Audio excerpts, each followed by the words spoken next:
Hello guys, welcome to my YouTube classes PCS Hub. In this video, we will talk about medieval history of India. हम लोग ये जो नई video lecture series शुरू करने चल रहे हैं उसमें हम लोग बात करेंगे मध्यकालीन भारत के बारे में।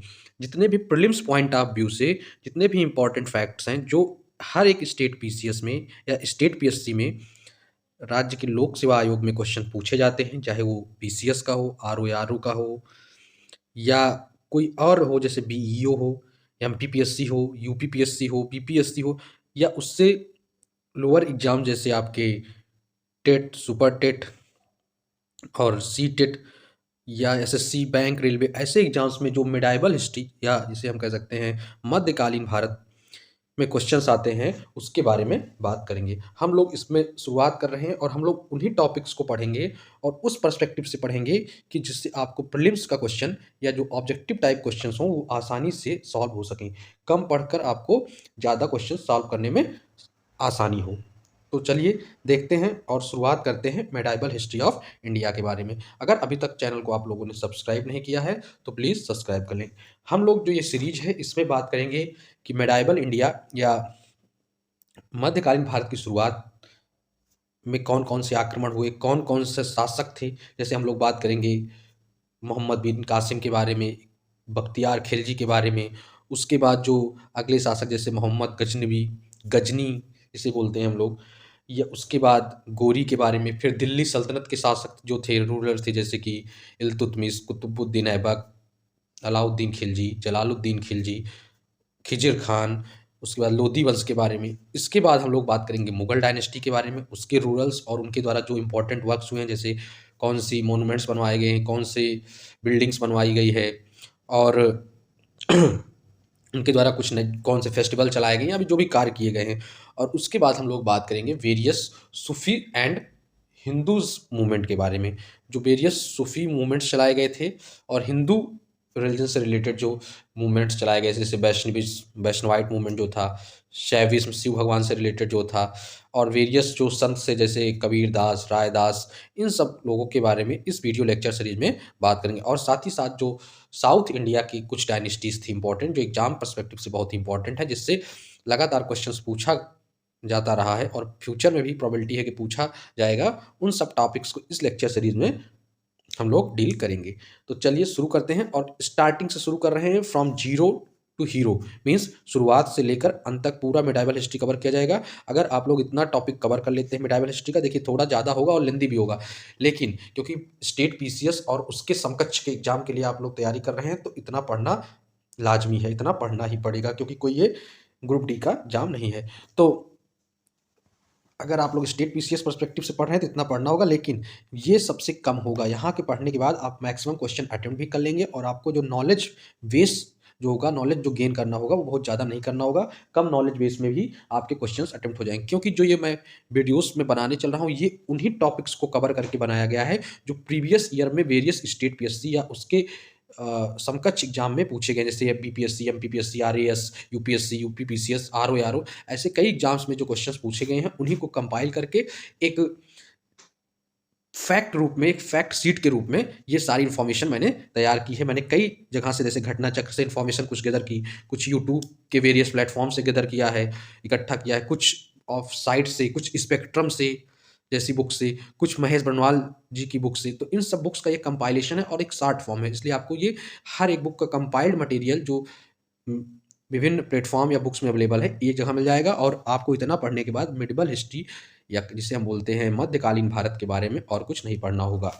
इतना कवर कर लिया, आपका sure to sure 99% question solve हो जाएंगे। 100% की प्रोबेबिलिटी या 100% की श्योरिटी कोई भी नहीं दे सकता, क्योंकि आयोग ऐसा पेपर कभी भी, कोई भी आयोग हो, चाहे स्टेट कोई भी हो, चाहे बीपीएससी हो, एमपीपीएससी हो, आरएएस हो, राजस्थान यानी, या कोई भी एग्जाम हो, कोई भी आयोग इस तरह पेपर डिजाइन नहीं करता कि आप 100% पूरा सॉल्व कर ले जाए। लेकिन हाँ, इतना पढ़ने के बाद आपका 99% चांसेस है कि आप पूरा जो मेडिवल हिस्ट्री या मध्यकालीन भारत का हिस्सा है उसको 99% चांसेस है कि आप कवर कर ले जाएंगे।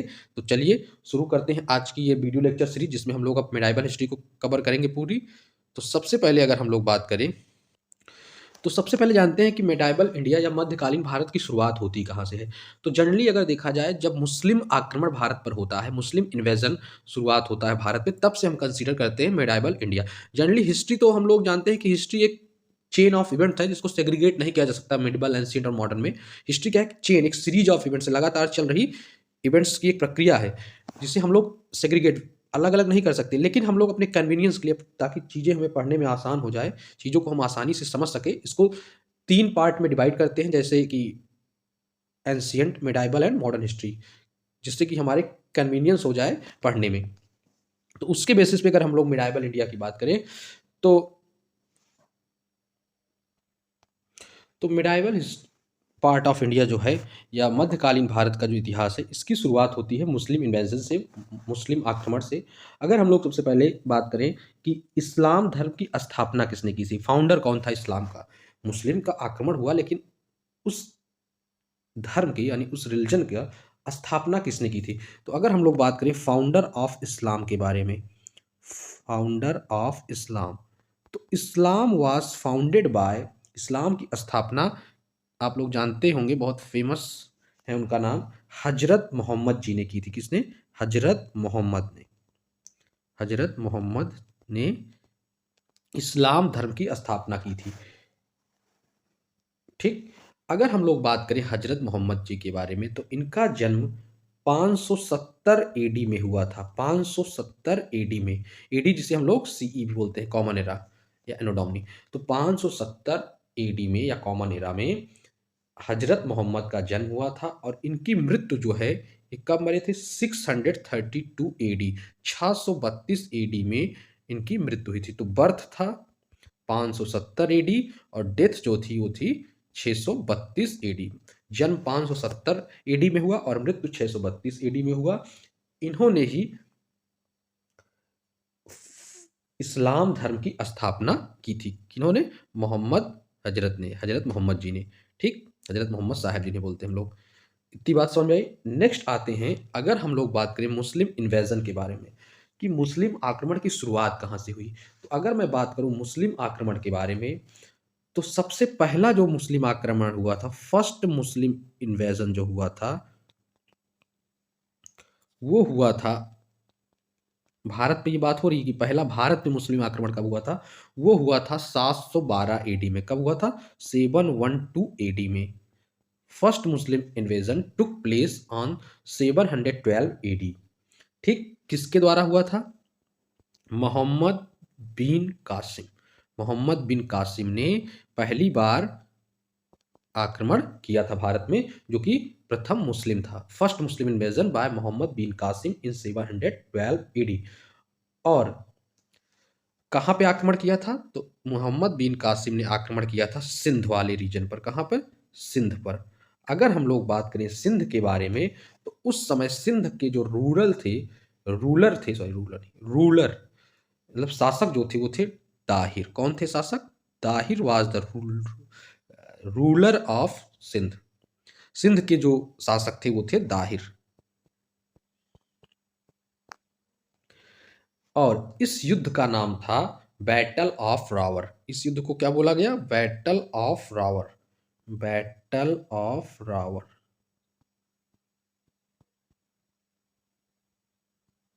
तो अगर हम लोग बात करें फर्स्ट मुस्लिम इन्वेजन के बारे में, तो 712 एडी में हुआ था मोहम्मद बिन कासिम द्वारा।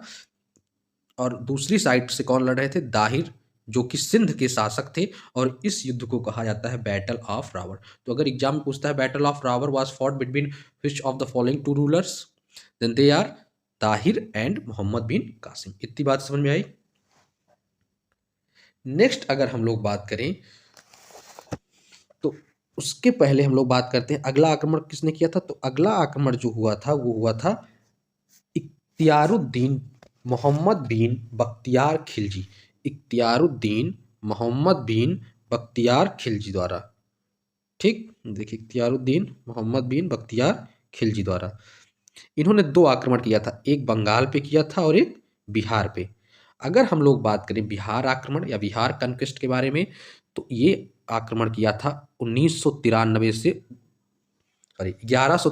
से 1202 एडी के बीच में।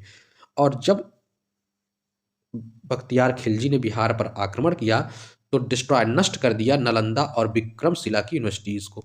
ये यूनिवर्सिटी उस समय की बहुत ही फेमस यूनिवर्सिटीज़ थी और बहुत ही हाईली फ्लोरिस्ड यूनिवर्सिटी थी, जिनका एक अपना एक कल्चरल इंपॉर्टेंस है, जो उस समय बहुत शिक्षा के लिए बहुत फेमस यूनिवर्सिटीज़ थी। That is Nalanda and Vikramshila university को बख्तियार खिलजी ने नष्ट कर दिया और कैप्चर कर लिया कैपिटल उदांतपुरा को कैप्चर कर लिया, कह सकते हैं उदांतपुरा पर अपना आधिपत्य स्थापित कर दिया बख्तियार खिलजी ने। उसके बाद बख्तियार खिलजी ने आक्रमण किया बंगाल पर। बंगाल पे जो आक्रमण किया था वो किया था 1198 से 1203 एडी के बीच में बंगाल पर। उस समय बंगाल का जो शासक था वो था लक्ष्मण सेन। उस समय Bengal was ruled by Lakshman Sen. Lakshman Sen जो है बिना लड़े ही वहां से भाग जाता है, रैन अवे विदाउट फाइटिंग, और ईस्ट बंगाल में, पूर्वी बंगाल में जाकर शरण ले लेता है। जब बख्तियार खिलजी बिहार के बाद आगे बढ़ता हुआ बंगाल की ओर पहुंचता है और आक्रमण करता है बंगाल पे, तो उस समय वहां के शासक जो थे वो लक्ष्मण सेन थे। लक्ष्मण सेन वहां बिना लड़े ही, डरपोक शासक था, भाग जाता है बिना लड़े ही और जाकर छुप जाता है कहाँ? पूर्वी बंगाल में। पूर्वी बंगाल मतलब आज का प्रेजेंट बांग्लादेश में। और इस युद्ध को जीतने के बाद, वास्तव में युद्ध हुआ ही नहीं था, मीन्स आधिपत्य प्राप्त करने पर बंगाल के लखनऊती को वो अपनी राजधानी बनाता है। किसको बनाता है राजधानी? लखनऊती को। Lakhnauti was declared as a capital after Bengal conquest by Bakhtiyar Khilji. Bakhtiyar Khilji के बंगाल पर कब्जा प्राप्त करने के बाद, आधिपत्य प्राप्त करने के बाद लखनऊती को कैपिटल बनाई जाती है। नेक्स्ट अगर हम लोग बात करें तो सबसे पहले मोहम्मद बिन कासिम ने आक्रमण किया। क्या सीरीज था कि सबसे पहले मोहम्मद बिन कासिम ने आक्रमण किया, उसके बाद मोहम्मद बिन कासिम के बाद कौन आता है? बख्तियार खिलजी आता है।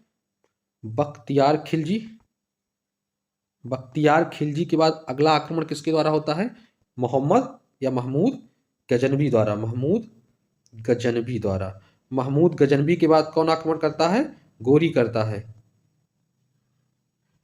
तो पहला मोहम्मद बिन कासिम, दूसरा बख्तियार खिलजी, तीसरा मोहम्मद या महमूद गजनवी और चौथा गोरी। ठीक, इतनी बात समझ में। तो सेकंड अब हमारा, सॉरी थर्ड कौन सा है हमारा? महमूद गजनवी। अगर हम लोग बात करें महमूद गजनवी के बारे में, तो महमूद गजनवी जो था,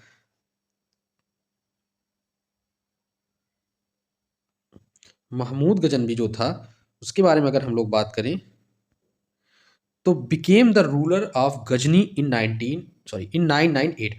998 एडी में गजनवी का रूलर बना। मींस गजनवी का शासक बना कब?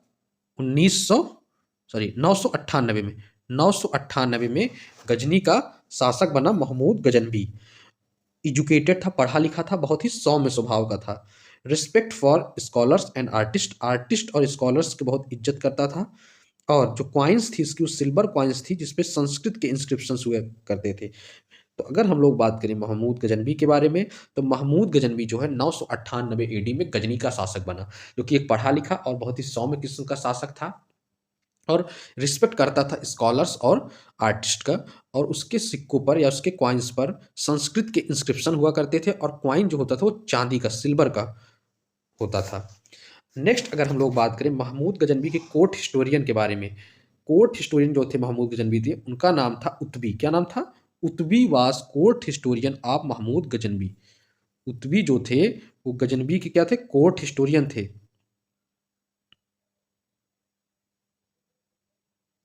और उन्होंने दो किताब लिखी थी, एक तारीख ए यामनी और दूसरी किताबुल यामनी।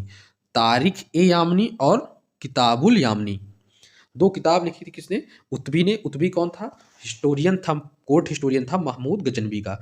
अगर हम लोग बात करें कोर्ट स्कॉलर्स के बारे में, तो कोर्ट स्कॉलर था अलबरूनी, बैहकी, बैहकी जिन्होंने किताब लिखी तारिख ए सुबुक्तगीन। तारिख ए सुबुक्तगीन किताब किसने लिखा था? बैहकी ने। और तीसरे जो थे उजारी, उजारी जो कि पर्सिया का पोएट था। तुसी एंड अंसुरी, खुरसैनी स्कॉलर्स, असदी फारूकी। इसमें आपको जो मेन इंपॉर्टेंट याद करने वाली बात है कि कोर्ट स्कॉलर एक था अलबरूनी, दूसरा बैहकी जिसने लिखा था तारिख ए सुबुक्तगीन।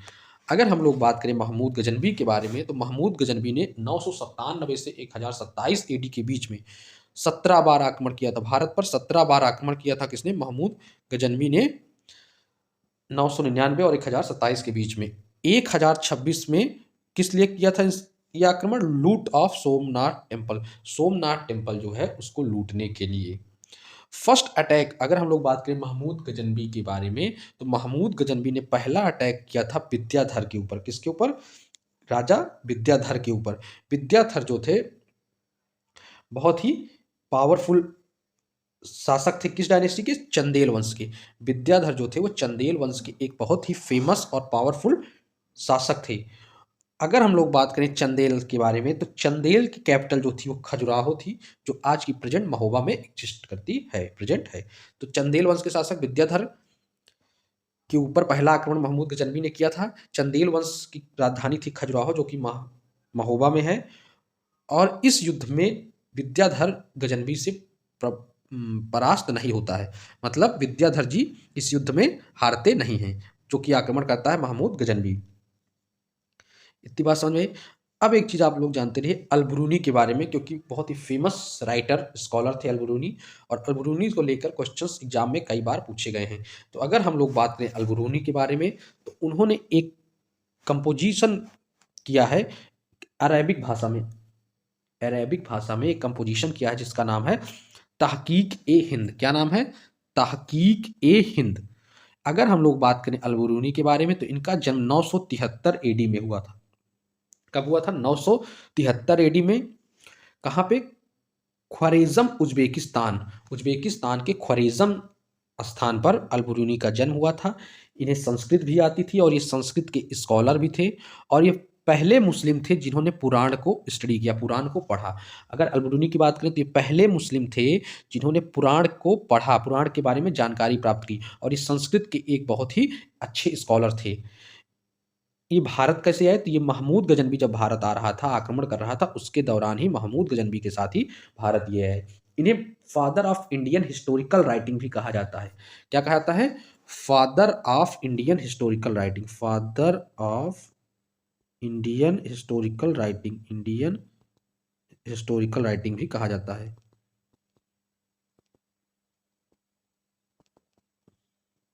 महमूद गजनवी को। और इन्होंने ही पतंजलि जो किताब है योग सूत्र की, पतंजलि की किताब योग सूत्र है, पतंजलि की किताब योग सूत्र को अरेबिक भाषा में ट्रांसलेट किया था, और उसका नाम रखा था किताब पतंजलि। क्या? पतंजलि की बुक है एक जिसका नाम है योग सूत्र। योग सूत्र, इसको अरेबिक भाषा में अनुवाद किया था। किसमें? अरेबिक भाषा में अनुवाद किया था। किसने? अलबरूनी ने, और उसका नाम रखा था अनुवाद करने पर किताब पतंजलि। तो ये लोग, ये चीज़ें आपको याद होनी चाहिए कि पतंजलि की जो किताब थी योग सूत्र, उसका अरेबिक भाषा में अनुवाद किसने किया था, ट्रांसलेशन? तो अलबरूनी ने किया था, और उसका नाम बदल के क्या गया था? किताब पतंजलि। और इनकी जो राइटिंग थी वो इन्फ्लुएंस हुई थी इंडिया का, मतलब इनके जो लेखन कार्य था उस पर भारत का बहुत ही ज़्यादा प्रभाव पड़ा था। और ये सेकुलर ऑथर नहीं थे। ये एग्जाम में पूछा भी था, उसमें एक स्टेटमेंट ये भी था कि he was a secular author. तो he was not a secular author, ये आप लोग जानते रहिए, क्योंकि ये जितनी भी चीज़ें मैं बता रहा हूँ एग्जाम में पूछी गई हुई चीज़ें हैं, और उसी को एक पीडीएफ के रूप में कंपाइल किया गया है। मीन्स क्वेश्चन से ही ये मटेरियल तैयार किया गया है। तो अगर एग्जाम में कहीं दे देता है कि Al-Biruni was a secular writer, तो स्टेटमेंट गलत हो जाएगा। He was not a secular author, secular author नहीं थे अलबरूनी। इतनी बात समझ में आई। नेक्स्ट आते हैं, तो हम लोगों ने बात कर लिया मोहम्मद बिन कासिम के बारे में, इख्तियारुद्दीन बख्तियार खिलजी के बारे में, महमूद गजनवी के बारे में, और उनके साथ ही जो उनके एक कोर्ट स्कॉलर थे अलबरूनी के बारे में। नेक्स्ट अगर हम लोग बात करें महमूद गजनवी के बाद जो अगला आक्रमण होता है वो किसके द्वारा होता है? मोहम्मद गोरी के द्वारा। मोहम्मद गोरी अगला मुस्लिम आक्रांता था। Next Muslim invasion was by Mohammad Ghori. तो अगर हम लोग बात करें मोहम्मद गोरी के बारे में, तो मोहम्मद गोरी जो था उसने अपना पहला आक्रमण मुल्तान पर किया था। कहाँ किया था? मुल्तान में। कब किया था? 1175 एडी में। मुल्तान में पहला आक्रमण मोहम्मद गोरी ने किया था 1175 एडी में। ठीक। उसके बाद 1178 में वो आक्रमण करता है। कहाँ करता है? गुजरात पर। 75 में मुल्तान में, फिर 78 पे गुजरात में। किसके अगेंस्ट करता है? भीम सेकेंड या जिसे मूलराज सेकंड भी बोलते थे, या भीमदेव सेकंड भी बोलते थे। क्या बोलते थे? भीमदेव सेकंड भी।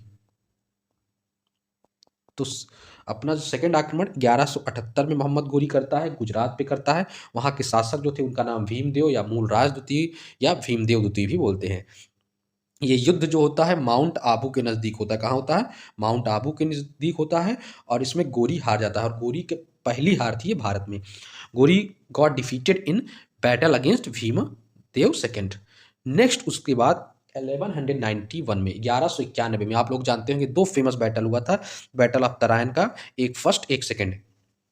देखिए मैं बता देता हूँ कि दो बैटल हुआ था तराइन का। तराइन के दो युद्ध हुए थे, एक फर्स्ट जिसे बोलते हैं बैटल ऑफ तराइन फर्स्ट, एक सेकेंड। पहला हुआ था आपका 1191 में, और दूसरा हुआ था आपका 1192 में। दोनों एडी है, जानते रहिए। तो फर्स्ट बैटल में जो है गोरी गॉट डिफीटेड। इसमें कौन जीतता है? तो इसमें पृथ्वीराज चौहान जीतते हैं, पृथ्वीराज चौहान। और दूसरे में कौन जीतता है? तो दूसरे में मोहम्मद गोरी। तो ये आप लोग जानते रहिए कि तराइन के युद्ध के बारे में अगर हम लोग बात करें तो दो युद्ध हुआ था तराइन का। ठीक, कितने युद्ध हुए थे? दो युद्ध हुए थे तराइन के। बैटल ऑफ तराइन की अगर हम लोग बात करें तो दो युद्ध हुआ था। एक हुआ था 1191 एडी में, और दूसरा हुआ था 1192 एडी में। In the first battle Prithviraj Chauhan defeated Muhammad Ghori, and in second battle Prithviraj Chauhan get defeated by Mohammad Ghori. और इस युद्ध के बाद दूसरे युद्ध में जब 1192 में पृथ्वीराज चौहान हार जाते हैं, then this battle pave the way for Muslim power in India. मुस्लिम शासक या मुस्लिम शक्ति का रास्ता खोल देता है ये second battle of Tarain, which was fought between गोरी एंड पृथ्वीराज चौहान।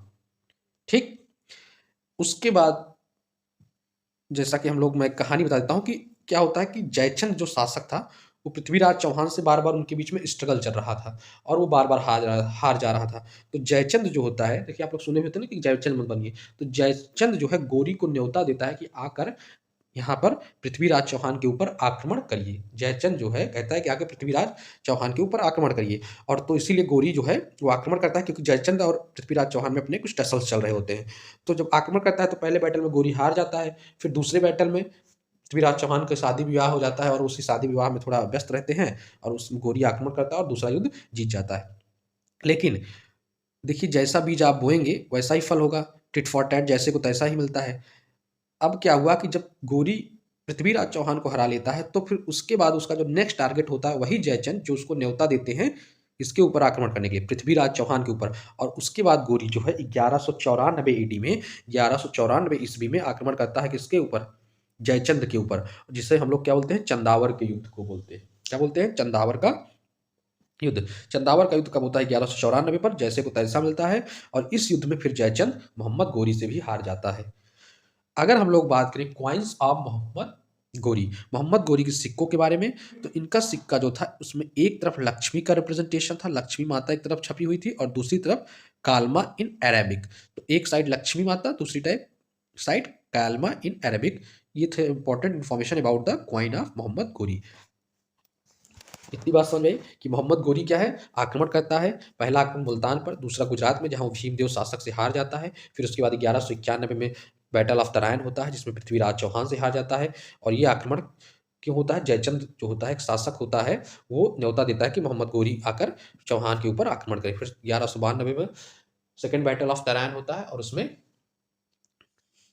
पृथ्वीराज चौहान हार जाते हैं।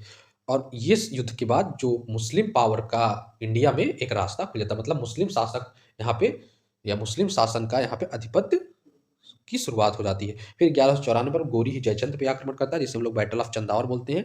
नेक्स्ट अगर हम लोग बात करें क्वाइंस ऑफ मोहम्मद गोरी के, तो उसके क्वाइंस पर एक तरफ लक्ष्मी माता, एक तरफ कैलमा इन अरेबिक में छपा हुआ था। तो ये तो थी इंपॉर्टेंट बात। अब आप लोग एक कुछ इंफॉर्मेशन है जिनको जानते रहिए। आइए कुछ जान लेते हैं इंपॉर्टेंट फैक्ट के बारे में। तो अगर हम लोग बात करें इंपॉर्टेंट फैक्ट के बारे में, तो फिरदौसी एक राइटर थे जिन्होंने क्या लिखा था? शाहनामा। क्या लिखा था? फिरदौसी रोड शाहनामा। नेक्स्ट अगर हम लोग बात करें, अगर गजनी या जिसे हम लोग यामनी डायनेस्टी भी बोलते हैं, गजनी बोलें या फिर यामनी डायनेस्टी, गजनवी वाली डायनेस्टी वही जिसमें मोहम्मद गजनवी भी था, गोरी भी था। तो इस वंश के संस्थापक थे अल्पतगिन। कौन थे? अल्पतगिन। अल्पतगिन जो थे वो शासक थे या कह सकते हैं संस्थापक थे यामनी या गजनी डायनेस्टी के। अगर हम लोग बात करें तारीख ए फरिश्ता किताब किसने लिखी? तो फिर उनका नाम था फरिश्ता। अगर हम लोग बात करें कि सोमनाथ टेम्पल का रिकंस्ट्रक्शन पुनः निर्माण किसने करवाया था? तो भीमदेव प्रथम ने सोमनाथ टेम्पल का रिकंस्ट्रक्शन यानी पुनः निर्माण कराया था। अगर हम लोग बात करें मोहम्मद गोरी ने तो एक इक्ता दिया था कुतुबुद्दीन ऐबक को। इक्ता इज अ साम्राज्य टाइप, मतलब साम्राज्य की तरह होता है, या कह सकते हैं एक लैंड होती है, एक लार्ज ट्रैक्ट ऑफ लैंड या सम छोटा सा एक जैसे होता नहीं कि साम्राज्य टाइप का एक हिस्सा दे दिया। तो मोहम्मद गोरी ने किसको दिया था? कुतुबुद्दीन ऐबक को। अगर हम लोग बात करें थोड़ा इन्फॉर्मेशन फरिश्ता के बारे में, तो फरिश्ता जो थे या फरिश्ता जो थे ये निजाम शाह के कोर्ट में कई दिनों तक थे। निजाम शाह के कोर्ट में Firishta lived in Nizam Shah court in Ahmednagar. Nizam Shah की जो कोर्ट थी कहाँ पे? अहमदनगर में, वहाँ पे भी फरिश्ता जी थे। नेक्स्ट अगर हम लोग बात करें इनकी किताब तारिक ए फरिश्ता के बारे में, किसके बारे में? तारिक ए फरिश्ता। तो तारिक ए फरिश्ता किताब डेडिकेटेड है बीजापुर के शासक इब्राहिम आदिल शाह के ऊपर। इब्राहिम आदिल शाह के ऊपर ये किताब आधारित है। कौन सी? तारिक ए फरिश्ता। Tarikh e Farishta the book written by Farishta was dedicated to Ibrahim Adil Shah the ruler of Bijapur. Bijapur के एम्परर थे आदिल शाह, उनके ऊपर ये किताब आधारित है। So this is complete video about the pioneering of Muslim invasions India. मुस्लिम आक्रमण की जो शुरुआत हुई थी उसके बारे में ये एक पहला वीडियो था। अब हम लोग इसके बाद नेक्स्ट वीडियो में बात करेंगे दिल्ली सल्तनत में, जिसमें हम लोग बात करेंगे स्लेव वंश, जिसे हम लोग गुलाम या ममूलक वंश भी बोलते हैं। उसके बाद फिर हम लोग बात करेंगे खिलजी वंश की, लोधी वंश की, फिर and Mughal dynasty and so on. तो ये तो था पहला वीडियो। अब हम लोग कल बात करेंगे दिल्ली सल्तनत में, जिसमें हम लोग शुरुआत करेंगे स्लेव वंश में और कुतुबुद्दीन ऐबक, इल्तुतमिश, बलबन, इन लोगों के बारे में बात करेंगे। सो अगर अभी तक आप लोगों ने चैनल को सब्सक्राइब नहीं किया है तो प्लीज़ सब्सक्राइब कर लें। Takes a very last time to form a single video, so please subscribe। मिलते हैं अगले वीडियो में एक नए जोश के साथ, तब तक के लिए जय हिंद जय भारत।